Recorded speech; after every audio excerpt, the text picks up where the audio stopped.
अस्सलाम वालेकुम। मोहम्मद सिद्दीक बिट्टू अरबा बाला मौजू कलाम में काराण संदसि कोन ॾिसे ढॻीअ जे चवे हलो पुछ कारी।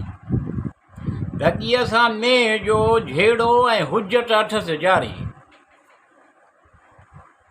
में काराण संदसि कोन ॾिसे ढॻीअ जे चवे हलो पुछ कारी। ढॻीअ सां में जो झेड़ो ऐं हुजत अथसि जारी। हिकु ॿियनि जे रंगनि कलरनि में इख़्तिलाफ़ कयूं।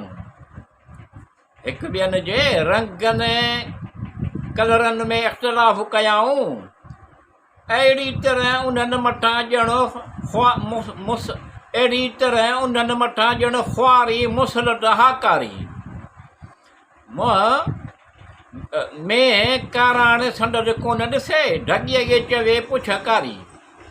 में काराण संदसि कोन ॾिसे ढॻीअ खे चवे हलो पुछ कारी। ढॻीअ सां में जो झेड़ो ऐं हुजत अथसि जारी।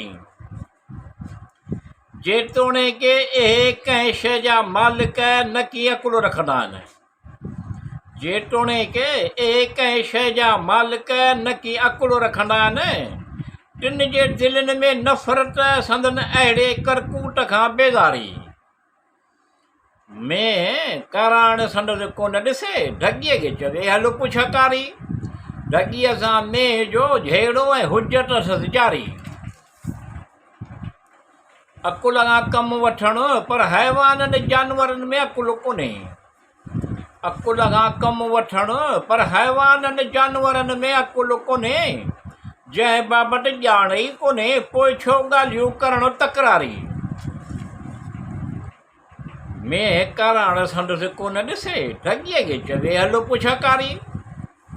ढॻीअ सां में जो झेड़ो ऐं हुजत अथसि जारी। जेके ठठोलियूं कनि था से खेनि वकोड़े वठंदियूं। जेके ठठोलियूं कनि था से खेनि वकोड़े वठंदियूं। इंसान अशरफुल मख़लूक़ात आहे उनखे ताक़त मथां ताक़त में वधाईंदो। अल्लाह रब्बुल आलमीन अल रहमान अल रहीम सत्तार गफ़ार सत्तारी गफ़ारी। में काराण संदसि कोन ॾिसे ढॻीअ खे चवे हलो पुछ कारी।